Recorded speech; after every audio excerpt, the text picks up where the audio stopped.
L'industrie mondiale des plastiques et des matériaux composites est en pleine mutation. Mais derrière les vitrines technologiques du K-Show de Düsseldorf en Allemagne, que peut-on vraiment retenir pour faire avancer nos entreprises d'ici? Quelles innovations, quels signaux, quelles stratégies méritent qu'on s'y attarde pour bâtir une plasturgie plus compétitive, plus résiliente, mieux alignée sur les attentes de demain? Pour en savoir plus, restez avec nous. On débute dans moins de 30 secondes. Sortir du moule est une production d'Alliance Polymère Québec, un créneau d'excellence de la démarche Accord du ministère de l'Économie, de l'Innovation et de l'Énergie du Québec. Plongez avec nous dans le monde fascinant de l'industrie québécoise des plastiques et des matériaux composites. Restez connectés sur l'avenir de l'industrie. L'aventure commence maintenant avec votre animateur, Simon Chrétien. Notre invité d'aujourd'hui est M. Éric Leclerc, directeur de la plasturgie chez Coalia, un centre collégial de transfert technologique affilié au Cégep de Thetford. Ce dernier a pris part à la mission de veille technologique organisée par Alliance Polymère Québec et Inno Caoutchouc 360 pour l'événement K-Show de Düsseldorf d'octobre dernier. Éric a parcouru le salon avec un œil curieux, ouvert aux innovations, aux nouvelles technologies et aux tendances fortes. Il partage avec nous les faits saillants qui l'ont marqué, les pistes prometteuses pour les manufacturiers d'ici et les réflexions stratégiques qui émergent de cet événement d'envergure. Un échange qui vous donnera assurément des idées concrètes pour faire évoluer vos pratiques et prendre un pas d'avance afin de faire progresser vos affaires. Sur ce, bonjour Éric et bienvenue à Sortir du moule. Salut Simon, merci beaucoup de m'avoir invité ce matin. Ça fait grand plaisir, puis je pense que tu vas être la bonne personne pour aider les gens à se positionner par rapport au K-Show que tu as eu l'occasion de visiter en octobre 2025.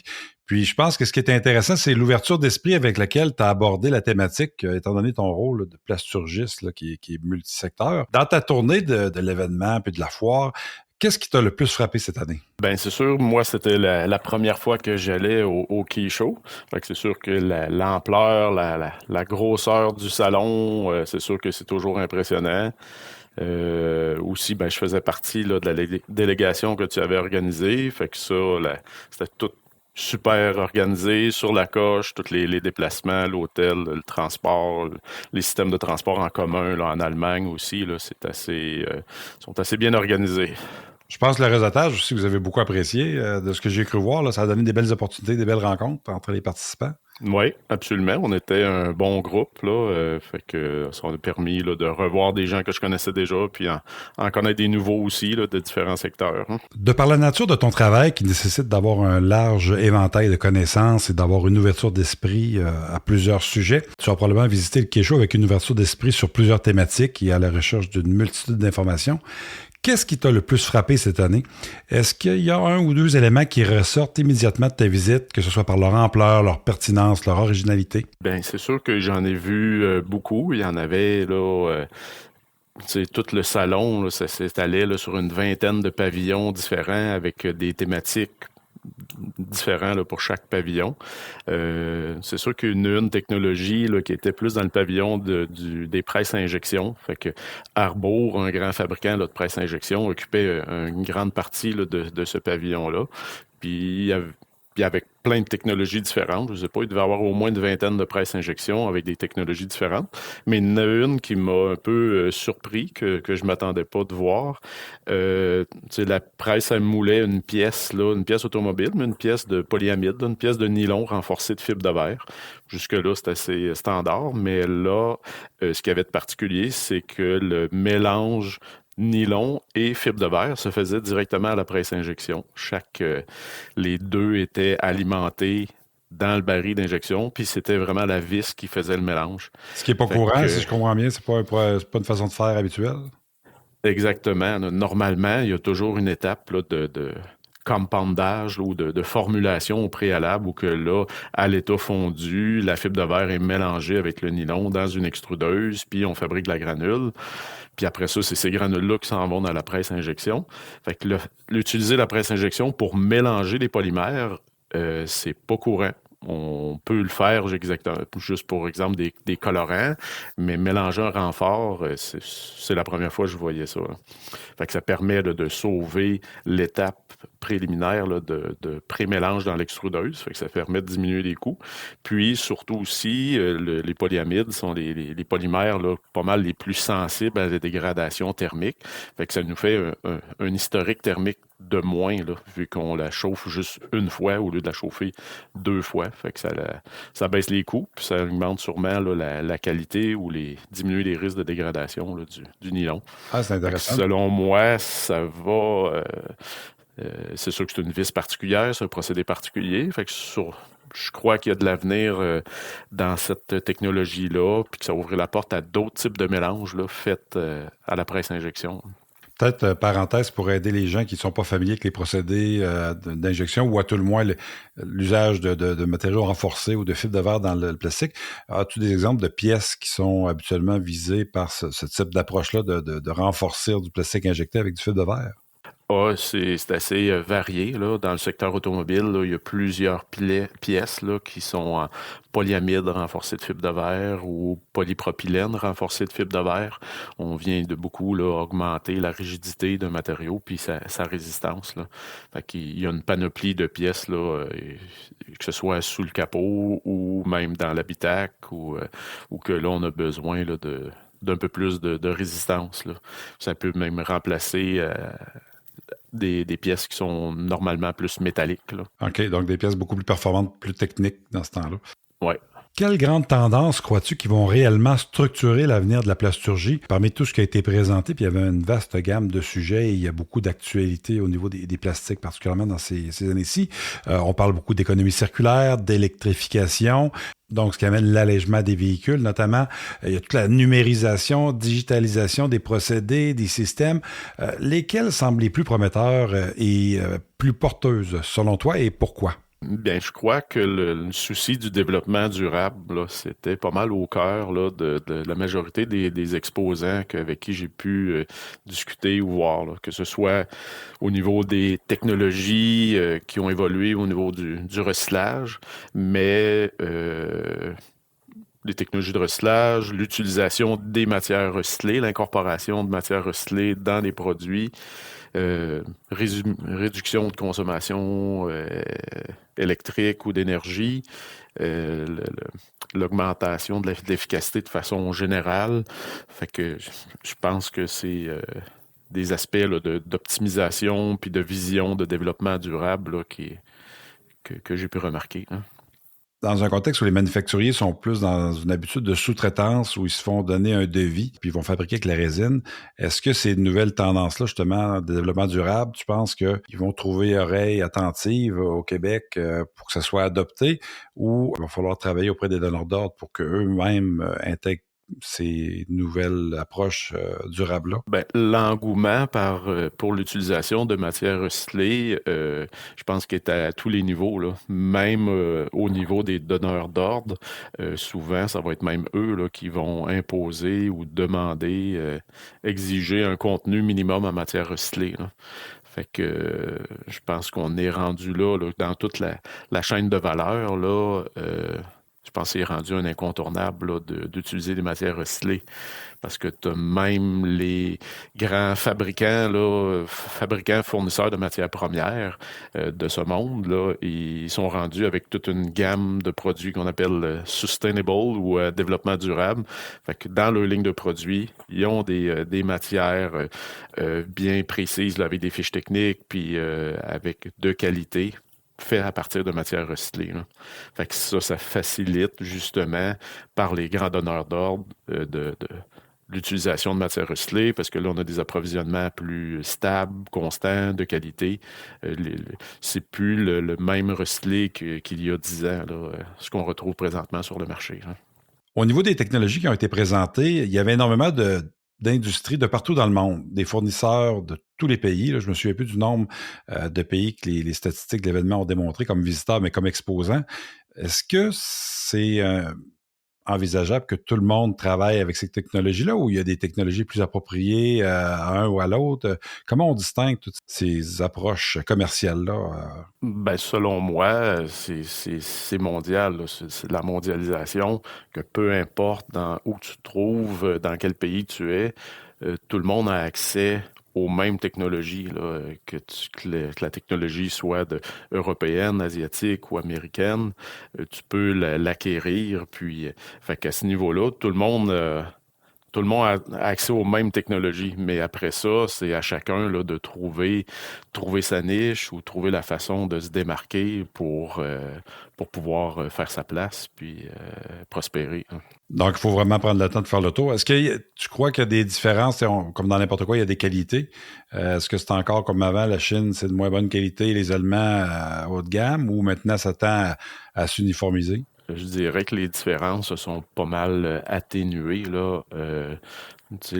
Le mythe là, que la Chine, c'est de basse qualité, oui, il peut en avoir, mais on peut avoir des produits là, vraiment de haute qualité, haute technologie, des technologies qui peuvent dépasser des technologies européennes ou américaines, sont vraiment un haut niveau également. Dis-moi, quels enjeux ont dominé la conversation dans les stands, les booths qu'on appelle les kiosques, et dans les conférences? Est-ce que les manufacturiers, les fournisseurs parlaient d'environnement, principalement de coûts de production? On parle sûrement de pénurie de main-d'œuvre, géopolitique. Quelle était la vibe des conversations? Je dirais là, que ça revenait souvent. Là, c'est le climat d'incertitude là, causé par le gouvernement américain actuel.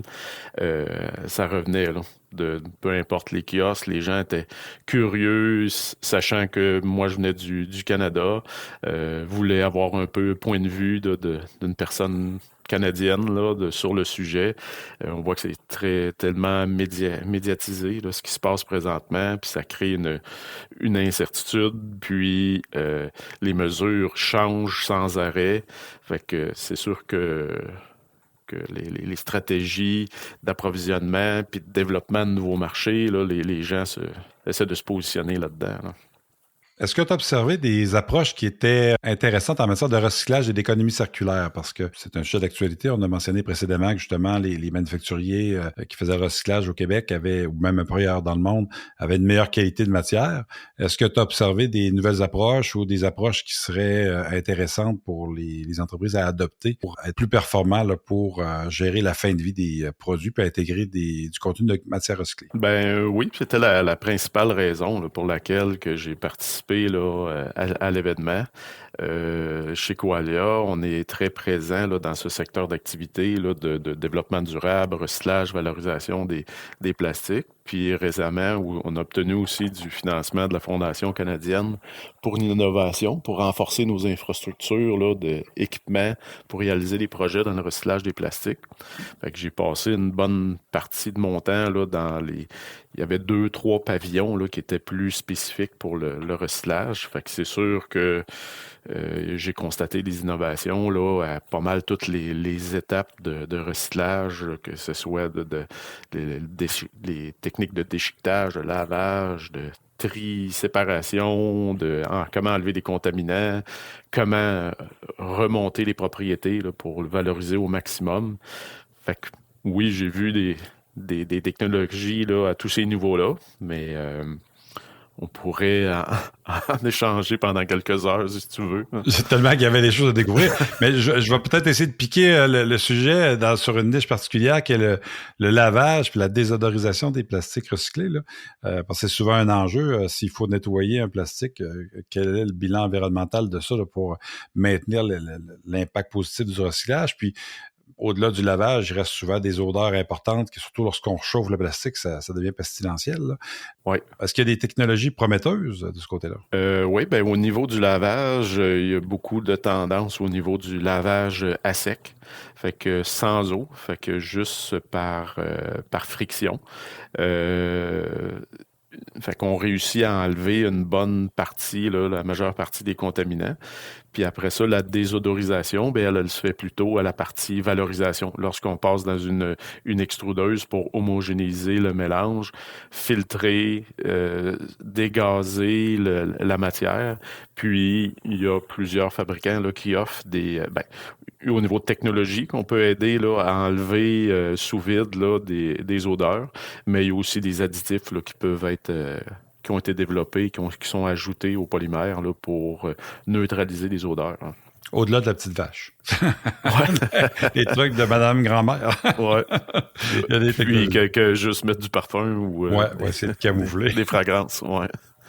Est-ce que, selon toi, il y a des innovations qui seraient plus faciles à implanter rapidement dans un contexte manufacturier québécois qui ont été présentées au K-Show? Bien, c'est sûr qu'il y a tellement de procédés ou de choses différentes, là. C'est peut-être pas si évident que ça, mais ce qui pourrait être commun à tous, c'est peut-être l'utilisation là, adéquate de l'intelligence artificielle, là. Je pense que ça a apporté des gains rapides là, aux entreprises. Euh, de juste être capable de traiter, analyser toutes les données qui peuvent être générées dans la production, de l'approvisionnement, la production jusque chez le client pour optimiser nos processus de production, puis faciliter ou accélérer lorsqu'on a un problème. La résolution de problème peut se faire beaucoup plus rapidement si on utilise l'intelligence artificielle, là. Je pense qu'il y a des bons gains à aller chercher à ce niveau-là. D'ailleurs, est-ce que tu as remarqué s'il y avait des complexités à utiliser cette technologie-là? Parce que c'est souvent un frein. Les gens ont peur un peu d'être obligés de se lancer dans une formation sans fin parce que l'intelligence artificielle, bien plus que beaucoup de technologies, avance à une vitesse incroyable. Donc, ça peut demander une courbe d'apprentissage intense au début pour le maîtriser, mais être obligé de recommencer régulièrement. Est-ce que tu penses que de la façon que c'est développé actuellement, les manufacturiers n'ont pas à avoir peur de ça, mais au contraire, c'est accessible, puis c'est pas un si gros contrat que ça de l'intégrer? C'est sûr que c'est en plein développement, puis adapter un modèle d'intelligence artificielle qui fonctionne avec l'entreprise, c'est sûr que c'est peut-être pas si facile que ça non plus à implanter. Il y a des experts là en matière là qui ça bouge beaucoup, il y a beaucoup de développement, fait que même au Québec, il y a des centres qui peuvent nous aider là à implanter ces technologies-là. Puis après ça, ben procédé par procédé, il y a eu des technologies qui sont développées aussi, là. Surtout, exemple, dans le tri, là, au niveau du recyclage, ça s'en vient, là, ça a permis là, d'augmenter beaucoup la qualité de séparation des matières en utilisant l'intelligence artificielle, là, combinée avec d'autres types de capteurs. Donc, avec tout l'encadrement qui s'en vient pour les différents outils comme ça, les manufacturiers ne sont pas seuls, sont bien accompagnés, puis c'est pas nécessairement du clé en main, mais pas loin. Oui, mais c'est en évolution, puis on est quand même dans le début de l'utilisation là, de l'IA, hein. Fait qu'il y a encore des développements à faire quand même, hein. Sûrement, mais chose certaine, il faut s'en préoccuper dès maintenant puis commencer à l'intégrer. Oui, parce que c'est très rapide. Quel conseil donnerais-tu aux entreprises de chez nous qui n'ont pas pu participer au K-Show, mais qui veulent rester à l'affût des évolutions dans le secteur? Est-ce qu'il y a une façon pour elles de bénéficier indirectement on a parlé de la mission qu'on avait organisée, Inno Caoutchouc 360 et nous, Alliance Polymère Québec, pour avoir une délégation d'entreprise, mais c'est pas tout le monde, malheureusement, qui était disponible ou qui avait la possibilité d'y aller. Comment pourrait-il rester connecté à ces écosystèmes mondiaux d'innovation, puis d'être capable de bénéficier des retombées de ce genre d'événement-là? Oui, bien, avec Alliance Polymère Québec, là, justement, là, même s'ils n'ont pas participé à cette délégation-là, ils peuvent participer là, à d'autres événements là, organisés là, par toi, Simon, puis ça permet là, justement de se rencontrer, d'échanger entre diverses industries. Je t'ai pas payé pour dire ça en passant. Non, mais je pense que c'est une belle façon là, de pouvoir réseauter puis se tenir à l'affût là, des évolutions. Puis, ben, les gens peuvent aussi communiquer avec moi ou chez nous, là, l'équipe chez Coalia, parce que ça fait partie là, de notre ADN là, de rester à l'affût des innovations. Puis, on est là, c'est un service là, qu'on offre là, aux entreprises, là, puis ça peut se faire là, sous le sceau de la confidentialité. On peut regarder les besoins, les enjeux, puis recommander là, par rapport à ce qu'on a vu. Puis ça faisait partie aussi de mon mandat lors de la mission. J'avais quelques clients qui m'avaient donné un mandat de veille technologique sur des sujets particuliers. Fait que je devais demeurer à l'affût sur différents sujets, hein. Justement, précisons un peu, Coalia est un centre collégial de transfert technologique, ce qu'on est habitué de se dire dans le jargon un CCTT. Donc, vous avez un rôle d'être assez proche. Si vous n'êtes pas dans l'innovation fondamentale, loin, vous êtes dans l'innovation appliquée, je pense, justement, puis directement connecté sur l'industrie.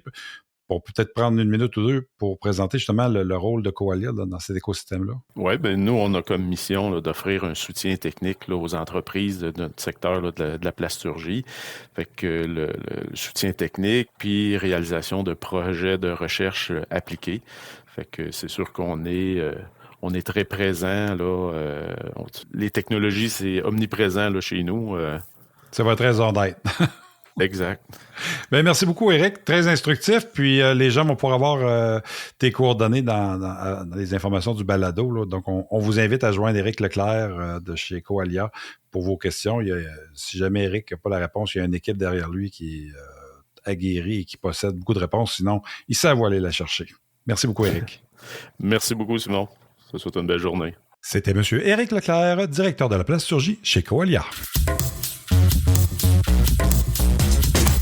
D'ici à notre prochain épisode, continuez à innover, à questionner et surtout à sortir du moule. Si vous avez aimé cet épisode, cliquez j'aime, parlez-en autour de vous, partagez-le à vos collègues et amis et surtout abonnez-vous à Sortir du moule sur votre plateforme préférée. Merci d'avoir été avec nous aujourd'hui. Je m'appelle Simon Chrétien, c'est toujours un plaisir de partager ce moment avec vous. À très bientôt sur Sortir du moule et pour ne rien manquer sur l'industrie des plastiques et des matériaux composites du Québec, visitez polymerquebec.com.